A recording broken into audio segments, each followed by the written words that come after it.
Hi there. In today's world, data is everywhere. No matter what we are doing, whether you are walking, talking, using your mobile phones, clicking photos, you are generating data everywhere. And we can analyze this data to generate information. So, what is data? Data is nothing but it's a collection of facts and figures. And we can store it, process it to generate more information about it.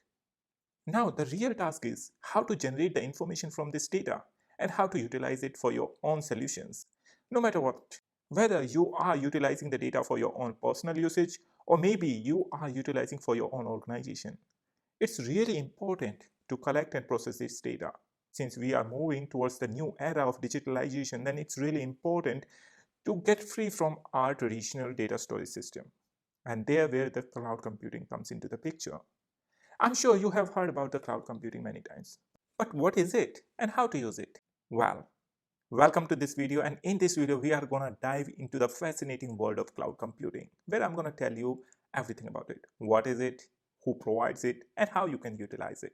So please stay tuned with me till the end of this video.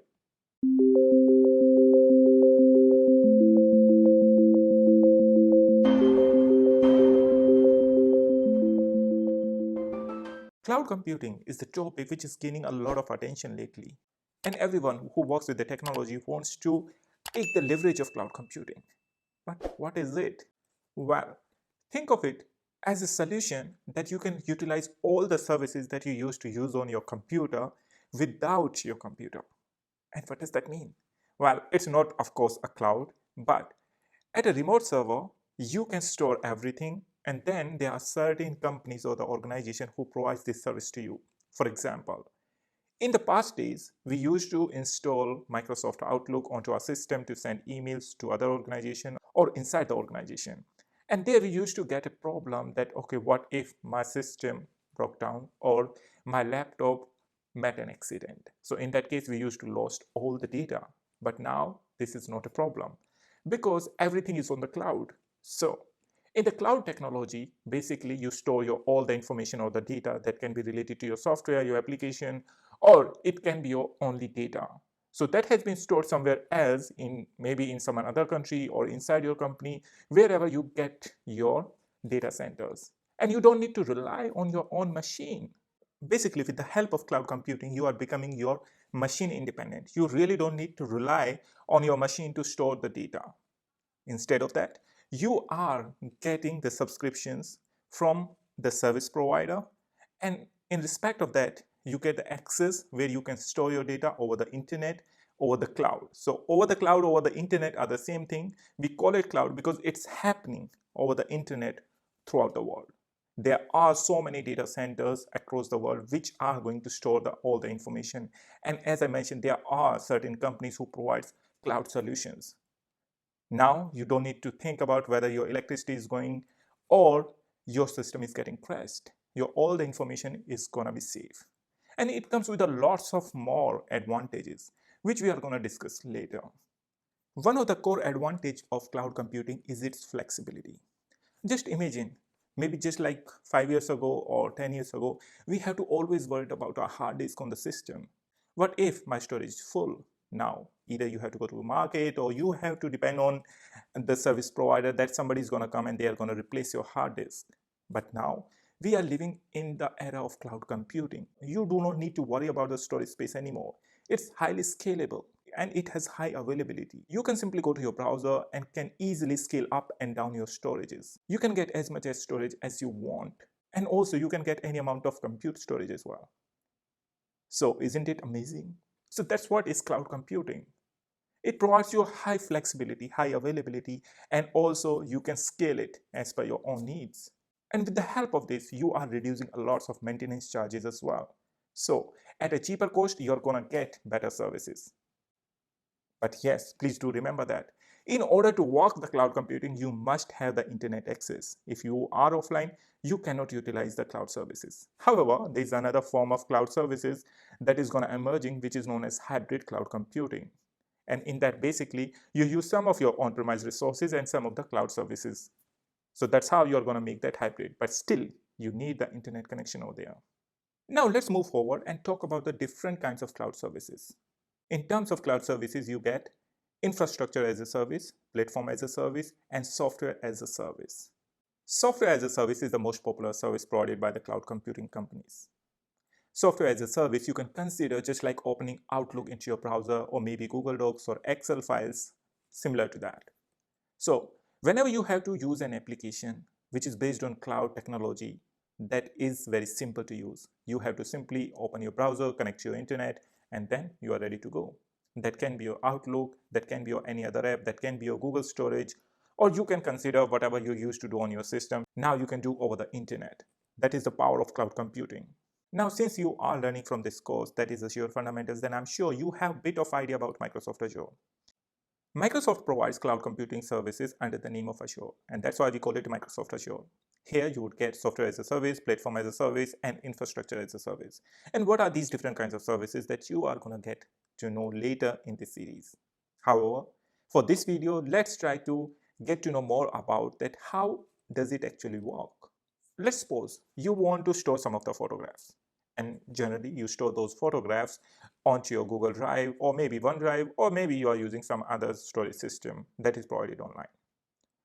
So in order to store, of course, you are going to need some of the memory that we call the hard disk or nowadays SSDs. Let's suppose you get the Office 365 license and there you get the subscription where you get 100 TB of storage space. Then this storage space is going to let you store your all the data over there. That can be your photos, videos, etc. Now, whenever you connect to the data, all the data goes to one particular data center. That can be inside your region or maybe outside your region, depends upon the kind of subscription you have. Now, on those data centers, you would find all the hard disks or SSDs and all the machines. Basically, all the servers are there which are going to store your data like you used to store into your machines. But now you don't need to worry about that where it's going to get stored. You are simply browsing the service and uploading your data over there. But whatever is going on behind the scene, it is the headache of Microsoft. You don't need to worry about it. Simply, you are going to the market and you are buying the clothes. But you are not worrying about where these clothes are being made and who is taking care of the import or export, etc. You simply go there, you get the clothes, you come home, and you are ready to go.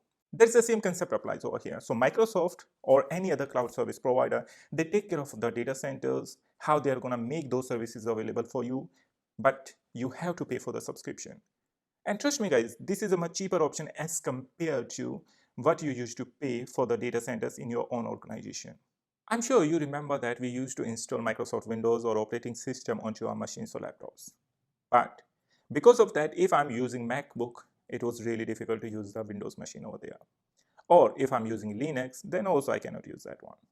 Now, since the cloud computing is in the picture, now you can simply open your browser and you can start working on the Windows through virtual machines. No matter where you are or what kind of machine you're using, your Mac, Linux, or maybe any other, you just simply need a browser. You can even use your tablets to log in into your Windows machine. So that's the power of cloud computing. As I just mentioned, cloud computing is quite cheaper as compared to our traditional resources. And this is one of the most effective advantage. Here you get the cost-effective solutions. And no matter what, you can easily upscale or downscale at your own convenience. Another big advantage is about the collaboration. Whenever you are working with teams and you are working on an application, then it becomes really easy and smooth to deploy the application or to work collaboratively across the world. No matter where you are, you can collaborate with your teams. Even you are sitting on Antarctica, but if you have the internet access, you can collaborate with a person who's sitting in Africa or Asia. Of course, we cannot forget one of the most critical features about data, that is data security. And I'm sure you also want your data to be secure. We heard so many rumors around the world that the data on cloud is not secure, and some of the banks still don't want to move to the cloud services completely. They are worried about their data, and of course they should be because they are a bank. Their data is the most important one. But be rest assured, whenever you are getting services from any of the cloud provider, they take measure of strict actions regarding the cloud security. Their data centers are highly secured, and not only that, on the software side as well, they took a lot of measures to prove it, and that's how they got all the security clearance from all the different authorities. If you would like to know more about their data security and what kind of certifications they have obtained in terms of governance and the security, you can check on their portals. All the cloud providers employ encryption, regular backup, and all the sort of authentication in order to secure your data. You would get multi-factor authentication over there, single sign-on authentication, and they are much more into the cloud computing. But be rest assured, your data is going to be secure over there. To sum it up, cloud computing provides you flexibility, cost effectiveness, collaboration, and highly secured environment for your day-to-day work. Whether you are a student, professional, or you are an organization, you can consider cloud as a solution for your all the needs. It's a ready-to-go solution for your business without depending on any on-premise infrastructure. That's it for today for this video on cloud computing. Please stay tuned with me for the next video. See you in the next video.